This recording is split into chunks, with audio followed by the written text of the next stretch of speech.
আসসালামু আলাইকুম ওয়া রাহমাতুল্লাহি ওয়া বারাকাতুহু। আশা করি সবাই ভালো আছেন। আল্লাহর অশেষ নিয়ামত যে আল্লাহ আমাকে সুস্থতা দান করেছেন এবং সেই সাথে আল্লাহর হুকুম আহকাম যথাযথভাবে আমার দ্বারা যতখানি সম্ভব করার তৌফিক দান করেছেন, সেজন্য আল্লাহর কাছে লাখ লাখ শুকরিয়া। বর্তমান ফিতনার জগতে, ফিতনার সময়ে, অর্থাৎ আমাদের সামাজিক রাষ্ট্রীয় কাঠামোতে যে বর্বরচিত সময় চলতেছে, পার করতেছি, এবং এই বর্বরতা চিত্র কিন্তু সারা বিশ্বেই ছড়িয়ে যাচ্ছে এবং দিনকে দিন আরও এটা প্রভাবিত হবে। কারণ নবী করিম সাল্লাল্লাহু আলাইহি সাল্লামের ভবিষ্যৎবাণী কখনোই বিফলে যায় না এবং নবী করিম সাল্লাল্লাহু আলাইহি সাল্লামের সেই ভবিষ্যৎবাণী অনুযায়ী আজকে এবং আগামীকালকে এবং এর পরে যা ঘটবে সেগুলো সব নবী করিম সাল্লাল্লাহু আলাইহি সাল্লামের সেই ভবিষ্যৎবাণী করে যাওয়ার ঘটনাগুলোই এখন প্রকাশ পাচ্ছে। অর্থাৎ আয়ামে জাহিলিয়া যে যুগ, সেই আয়ামে জাহিলিয়া যুগকে আমরা ক্রস করে ফেলেছি এবং সামনে আরও বেশি আয়ামে জাহিলিয়া যুগকে ক্রস করে ফেলবে। এখন পাপাচার হয় না, ব্যভিচার হয় না, এমন কোনো ব্যভিচার নাই যেগুলোতে আমরা লিপ্ত নাই, এবং এই কারণেই আজকে আমাদের এই দুরবস্থা, এবং এই দুরবস্থার পিছনে আমরাই দায়ী। মুসলিমরা আসলে মুসলমান থেকে অনেক বেশি সরে গিয়েছে, সে কারণেই আমাদের আজকে এই হতাশা, ব্যর্থতা, এই গ্লানি নিয়ে আমরা আজকে উঠে পড়ে গেছি। আর সবচেয়ে বেশি যে সমস্যা তৈরি হচ্ছে সেটা হলো নারী ঘটিত কারণেই এই সমাজ ব্যবস্থাটা আরও বেশি উলঙ্গপানা, বেহায়াপনা দিয়ে চলে যাচ্ছে। যাই হোক, এগুলি নিয়ে আসলে আমার আজকে কথা বলার উদ্দেশ্য নয়। উদ্দেশ্য হলো সূরা আরাফ নিয়ে কথা বলা এবং তাফসীরের ধারাবাহিকতায় আজকে যেই সূরা নিয়ে কথা বলবো সেটা 39তম সূরা হিসাবে নাজিল হয় এবং এটা কোরআন মাজিদের 7তম সূরা হিসেবে প্রতিষ্ঠা পায়, যেটা মক্কা যুগে নাজিল হয়েছিল, যার আয়াত সংখ্যা 206। অর্থাৎ 206টা আয়াত এই সূরাতে আছে এবং সূরা আরাফ এর যে অর্থ তা হলো উঁচু জায়গা। জান্নাত ও জাহান্নামের মাঝামাঝি একটা উঁচু জায়গা থাকবে, ওটাকে বলা হয় আরাফা। আর এই সূরার 46 এবং 46 থেকে 49 নং আয়াতে আরাফাবাসীদের নিয়ে আলোচনা করা হয়েছে, যে সেখান থেকে এই সূরার নাম হয়েছে আরাফ। এ মেজর থিং, আল্লাহর সৃষ্টির ইতিহাস, আদম ও ইবলিশ অতীত জাতির ঘটনা থেকে শিক্ষা। অর্থাৎ এই সূরাতে আল্লাহ তাআলা মানুষকে সৃষ্টির যে ইতিহাস সেটা তুলে ধরা হয়েছে এবং ইবলিশ যেভাবে সৃষ্টি হয়েছে, ইবলিশের যে আবির্ভাব হয়েছে পৃথিবীতে, তার কথাও কিন্তু তুলে ধরা হয়েছে। 2 নম্বর মেজর থিমে বলা হয়েছে আল্লাহর সৃষ্টি ও নিয়ামত নিয়ে ভাবা সমকামিতার পরিণামে। অর্থাৎ যেটা এখন চলতেছে, সমকামিতা একদম ছড়িয়ে পড়েছে আমাদের রন্ধে রন্ধে, সেই কথাই কিন্তু সূরা আরাফে স্পষ্টভাবে তুলে ধরা হয়েছে। আল্লাহর যে সৃষ্টি নিয়ামত সেটা সম্পর্কে তুলে ধরা হয়েছে, সেই সাথে সমকামিতা সম্পর্কে তুলে ধরা হয়েছে। 3 নম্বরে বলা হয়েছে মুমিন কখনোই হতাশ হয় না, নেতৃত্ব দিতে হলে নৈতিকতা জরুরি। অর্থাৎ যদি মুসলিমরা নেতৃত্ব দিতে হয় তাহলে তার নৈতিকতা থাকতে হবে। নৈতিকতা, মূল্যবোধ যদি না থাকে তাহলে নেতৃত্ব আসবে না। যে নেতৃত্ব এখন সারা বিশ্বেই এই যেমন হতাশার পাত্র হয়ে দাঁড়াচ্ছে, অর্থাৎ নৈতিকতা নাই, নৈতিকতা হারিয়ে গিয়েছে বলেই আজকে নেতৃত্ব অভাব পড়ে গিয়েছে, অর্থাৎ সঠিক যে নেতৃত্ব সেটা নাই, যার কারণেই আজকে এই ব্যভিচার, অন্যায়, অত্যাচার, অবিচার চলতেছে। সূরার শুরু এবং শেষ সম্পর্ক। সূরার প্রথম দিকে বর্ণিত হয়েছে নিকৃষ্ট আচরণ, অর্থাৎ ইবলিশের কর্মকাণ্ড এসেছে। অহংকারের ভারে আল্লাহর আদেশ অমান্য করার কথা। আল্লাহ তাআলা সূরাটির শেষে উত্তম বৈশিষ্ট্য হিসাবে ফেরেশতাদের উদাহরণ টানলেন, অর্থাৎ কোন আচরণ হতে আমাদের সতর্ক থাকা উচিত আর কেমন আচরণ মুমিনদের জন্য মানানসই। শুরুর শেষের এই আলোচনা সূরাটির গুরুত্বপূর্ণতা পেয়েছে।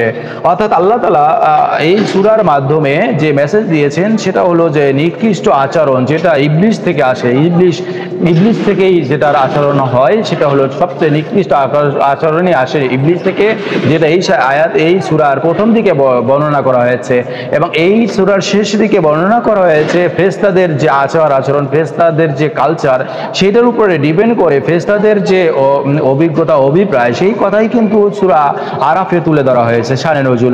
সূরা আরাফ ও সূরা আনাম মক্কা যুগের প্রায় একই সময়ে নাজিল হয়েছে, অর্থাৎ একটি আগে আর একটি পরে, আর দুটি সূরা নাজিলের হেতু ও প্রায় একই, মানুষের রিসালাতের উপর ঈমান আনতে উৎসাহিত করা। তবে দুটো সূরার মধ্যে একটা পার্থক্য আছে। সূরা আনামের অধিকাংশ বার্তাই মক্কার মুশরিকদের লক্ষ্য করে বলা হয়েছে, আর সূরা আরাফের শুধু মুশরিক নয়, আহলে কিতাব অর্থাৎ ইহুদিদেরকেও উদ্দেশ্য করে বলা হয়েছে। কারণটা পরিষ্কার, কিছুদিন বাদেই নবীজি মদিনায় হিজরত করবেন, আর সেখানকার বড় একটা অংশ ছিল ইহুদি। তারা নিজেদেরকে আসমানি কিতাব অনুসারী বলে দাবি করে, আর সত্যিই যদি তারা আসমানি কিতাবের অনুসারী হয় তাহলে তো কোরআনের বাণী শুনেই বুঝতে পারবে এটি আল্লাহর পক্ষ থেকে এসেছে। এই জন্যই তাদেরকে আগে থেকেই সম্বোধন করে বলা হয়েছে রাসূল আছেন, তৈরি থাকো, তিনি দাওয়াত দিলেই তা কবুল করে নেবে আর তার উপর ঈমান আনবে। ওইদিকে মুশরিকরা যে গোয়ার্তুমি করেই যাচ্ছিল, এর জন্যই এই সূরাতে বারবার তাদেরকে সাবধান করা হয়েছে, স্মরণ করিয়ে দেওয়া হয়েছে কঠিন আযাবের কথা, এবং সর্বোপরি সকল মানুষকে আল্লাহ ও তার রাসূলের উপর ঈমান আনার জন্য তাগিদ দিতেই এই সূরাটি নাজিল করা হয়েছে। সেগমেন্ট শুরুর অংশে বিশ্ব জগৎ সৃষ্টির ইতিহাস। 2 নম্বর হেদায়েত ও চুক্তি। বিশ্ব জগৎ সৃষ্টির পেছনে উদ্দেশ্য একমাত্র আল্লাহর দাসত্ব করবে, এই চুক্তি। 3 নম্বরে সেই চুক্তি থেকে সরে যাওয়া দুনিয়াবি ও পরকালীন পরিণতি, অর্থাৎ আল্লাহ যে মানুষকে সৃষ্টি করেছেন এবং সৃষ্টির যে একটা লক্ষ্য আছে আল্লাহর ইবাদত বন্দেগী করা, এবং এটা থেকে সরে যাওয়ার পরে যে পরিণাম, এই সব কিছুই। এবং এখানে যে এই সূরা আরাফে যে জিনিসটা স্পষ্ট করে তুলে ধরা হয়েছে সেটা হলো শয়তানের কাজে লিপ্ত থাকবে, অর্থাৎ শয়তানকে অনুসরণ করবে, তাদের যে পরিণতি হবে। আর যারা ফেরেশতাদের মতন যাদের চরিত্র হবে, যাদের চরিত্র ফেরেশতাদের অনুকূলে হবে, অর্থাৎ যারা মুমিন হবে, প্রকৃত মুমিন হবে, তাদের অবস্থা কি হবে সেটা স্পষ্টভাবে সূরা আরাফে তুলে ধরা হয়েছে।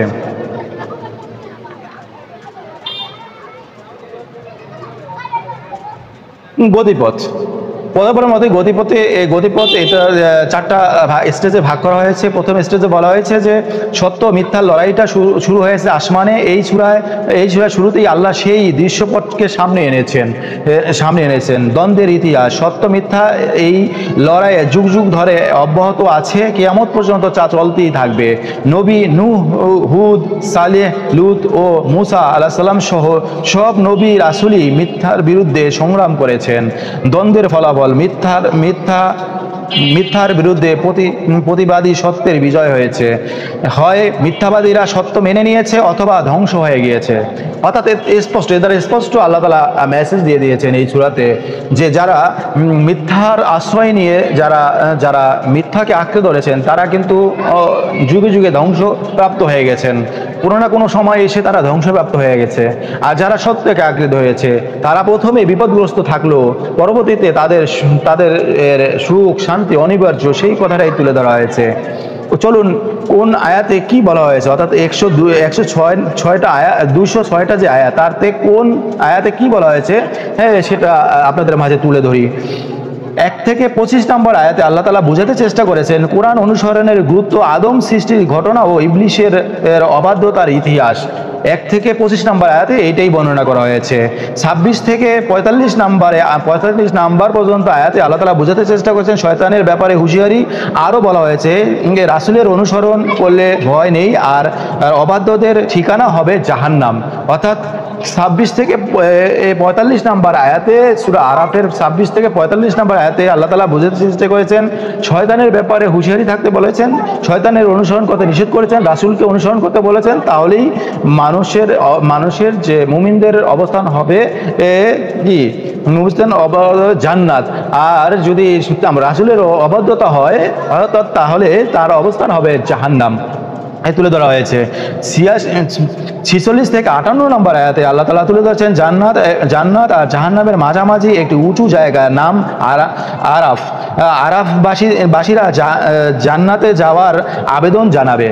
অর্থাৎ যেই সূরাটা, যেই নামকরণ করা হয়েছে সূরাটার আরাফ, এই আরাফ সূরাটা নামকরণ করা হয়েছে এই ঘটনাকে, এই জায়গাটাকে কেন্দ্র করে। অর্থাৎ জান্নাত এবং জাহান্নামের মাঝখানে একটা উঁচু জায়গা থাকবে, যে জায়গাটার নাম হবে আরাফ, যে জায়গাটার নাম হবে আরাফ, এবং ওই আরাফ নামেই এই সূরাটার নাম করা হয় সূরা আরাফ।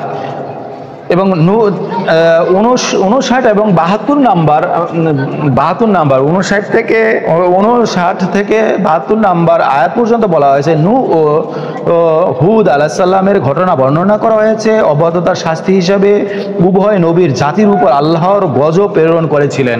অর্থাৎ নূহ এবং হুদ আলাইহিস সালামের জাতির উপরে যে গজব, আযাব গজব, অর্থাৎ আল্লাহর যে হুকুম আহকাম না মানার কারণে যে আযাব গজব হয়েছিল, সেই বর্ণনাই কিন্তু 59 থেকে 72 নাম্বার আয়াতে বর্ণনা করা হয়েছে। আল্লাহ তাআলা 73 থেকে 102 নাম্বার আয়াতে বলা হয়েছে যে আল্লাহর অবাধ্য হওয়ার ধ্বংস হয়ে যাওয়া কয়েকটি জাতির বিবরণ। অর্থাৎ আল্লাহর যে ওরা অবাধ্যতা হয়েছিল, তাই সেই সকল সেখান থেকে কয়েকটা জাতির ঘটনা আল্লাহ তাআলা এই জায়গাতে তুলে ধরা হয়েছে। এরপর 103 থেকে 171 নম্বর আয়াত আর আল্লাহ তাআলা যেই ঘটনাটা বুঝিয়েছেন সেটা হলো নবী মুসা আলাইহিস সালামকে হত্যার জন্য তাড়া করলো ফেরাউন আর তার দলবল। পরিণতিতে সমুদ্রে তাদের গ্রাস করে নিয়েছিল। অর্থাৎ এই 103 থেকে 171 নম্বর আয়াতে একটা ঘটনা বর্ণনা করা হয়েছে, মুসা আলাইহিস সালামের ঘটনা, যেখানে মুসা আলাইহিস সালামকে যে দায়িত্ব দিয়ে আল্লাহ তাআলা পাঠিয়েছিল তার কায়ামকে বোঝানোর জন্য, সেই কায়ামকে বোঝানোর জন্যই তারা চেষ্টা করতেছিল যে কিভাবে তারা আল্লাহর বিধান মেনে চলবে। এবং যখন তারা আল্লাহর বিধান মানছিল না, তখনই ফিরআউন এবং তার দলবলকে আল্লাহ তাআলা সমুদ্রের মাঝে একদম ভ্যানিশ করে দিয়েছিল। সেই ঘটনাটাই তুলে ধরা হয়েছিল। 172 থেকে 174 নম্বর আয়াতে রুহের জগতে থাকতেই মানুষ আল্লাহকে রব মেনেছিল। তাই দুনিয়ায় অস্বীকার করলে আখিরাতে কোনো অজুহাত খাটবে না। অর্থাৎ 72 থেকে 74 নম্বর আয়াতে আল্লাহ তাআলা স্পষ্ট বলেছেন সেটা হলো রুহ জগতে যখন সমস্ত মানুষকে যে রুহ জগতে রাখা হয়েছিল এবং রাখা আছে, সেখানে কিন্তু প্রত্যেকটা রুহই কিন্তু, অর্থাৎ প্রত্যেকটা রুহই কিন্তু আল্লাহকে স্বীকার করেছে এবং আল্লাহর যে হুকুম আহকাম তারা ওখানেই মেনে নিয়েছে। পৃথিবীতে আসার পরে যারাই আল্লাহর বেঈমানি করবে, নাফরমানি করবে, আল্লাহর হুকুম আহকাম থেকে গাফিল হয়ে যাবে, রাসূলের সুন্নাত থেকে যারা গাফিল হয়ে যাবে, তাদের যে শাস্তি অনিবার্জিত, তারা যে অস্বীকার করতে পারবে না, সেটা আল্লাহ তাআলা এই আয়াতের মাধ্যমে তুলে ধরেছেন। এরপরে যে 187 নম্বর আয়াতে যেটা বলা হয়েছে যে কিয়ামতের জ্ঞান আছে কেবল রবের কাছে, সব সময় মতো তিনি কিয়ামত ঘটাবেন। অর্থাৎ কিয়ামত যে দিবসটা আছে সেটা কিন্তু কোনো নির্দিষ্ট সময় বলা হয়নি, আল্লাহ তাআলা বলে দেয়নি। এই জ্ঞানটা শুধু আল্লাহ নিজের কাছেই রেখে দিয়েছেন এবং তিনিই জানেন কিয়ামত কখন সংঘটিত হবে এবং কখন আমাদেরকে তার মুখোমুখি করা হবে। এই জ্ঞানটা একমাত্র আল্লাহর কাছেই আছে। আল্লাহই সেই কথাটা এই সূরা আরাফের মাধ্যমে সুস্পষ্টভাবে আল্লাহ তাআলা তুলে ধরেছেন। এরপরে 188 থেকে 206 নম্বর আয়াতে সকাল সন্ধ্যা আল্লাহকে ডাকতে হবে, তাকে ডাকতে হবে মনে মনে, নরম দিলে, ভয় নিয়ে আর নিচু আওয়াজে। অর্থাৎ আল্লাহ তাআলা তার ইবাদত কিভাবে করতে হবে, আল্লাহর ইবাদত বন্দেগী আপনি কিভাবে করবেন, সেই জিনিসটাও সূরা আরাফে তুলে ধরা হয়েছে। অর্থাৎ আপনি কিভাবে আল্লাহকে ডাকতে হবে, সকাল থেকে সন্ধ্যা পর্যন্ত আল্লাহকে ডাকতে হবে। আল্লাহ তাআলা স্পষ্ট বলে দিয়েছেন সকাল থেকে সন্ধ্যা পর্যন্ত তাকে ডাকতে হবে মনে মনে, নরম দিলে, ভয় নিয়ে এবং নিচু আওয়াজে, অর্থাৎ নিচু আওয়াজে আল্লাহকে স্মরণ করতে হবে। এটাই আল্লাহ তাআলার আদেশ, হুকুম এবং আহকাম। সূরা আরাফের দ্বারা আমরা যেটা বুঝতে পারলাম, এইটা দ্বারা যে কেস স্টাডি আমরা পেয়ে যাই, সেটা হলো সূরা আরাফে আল্লাহ তাআলা স্পষ্ট বলেছেন একটা মুমিনের কি গুণাবলী নিয়ে থাকতে হবে, এবং মুমিনরা যদি সেই গুণাবলী নিয়ে না থাকে তাহলে পিছনের কিছু ঘটনাকে তুলে ধরা হয়েছে। পিছনে কিছু নবী, হুদ আলাইহিস সালাম, নূহ আলাইহিস সালাম, মূসা আলাইহিস সালামের কাওমদের সেই মর্মান্তিক যে ঘটনাগুলো, খুবই ভয়ানক যে ঘটনাগুলো তার কাওমের সাথে করা হয়েছিল, মহান আল্লাহ রাব্বুল আলামিন যেগুলো করেছিলেন তার কাওমদেরকে, অনেক সতর্ক করার পরও যারা শুনতে ছিল না, সেই ঘটনা তুলে ধরে আমাদেরকে সতর্ক করেছেন আমরা যেন সেগুলো থেকে বেঁচে থাকি, এবং আল্লাহর যে যথাযথ নিয়ম, হুকুম, আহকাম আছে সেগুলো যেন যথাযথভাবে পালন করি, তাহলেই আমরা সফলকাম হব। আশা করি সবাই বুঝতে পেরেছেন এবং সফলকাম হবেন। অবশ্যই সেই পুরো কোরআনকে তাফসীর আকারে পড়ার চেষ্টা করবেন, তাহলেই এর সঠিক মূল ভাব বুঝতে পারবেন এবং আপনার মধ্যে ভয় কাজ করবে, এবং আল্লাহকে নিয়ে, আল্লাহ যে উদ্দেশ্যে আমাদেরকে সৃষ্টি করেছে সেই ঈমানদার, সেই মুমিন মুত্তাকিন হওয়ার জন্য যা যা করণীয় এই কোরআন থেকেই আপনারা শিখতে পারবেন। এবং নবীর এর সুন্নতকে যদি আঁকড়ে ধরতে পারেন, তাহলেই এই পৃথিবীতে যেমন সফলকাম হবেন, ও কাল কিয়ামতের দিনও আপনি সফলকাম হবেন। তাহলে আপনি ব্যর্থতায় পর্যবেসিত হবেন। আশা করি সবাই বুঝতে পেরেছেন। এই পর্যন্ত এখানেই বিদায়। দেখা হবে পরের যে সূরা আনফাল, সেই আনফালে। সে পর্যন্ত বিদায়। আসসালামু আলাইকুম ওয়া রাহমাতুল্লাহি ওয়া বারাকাতুহু।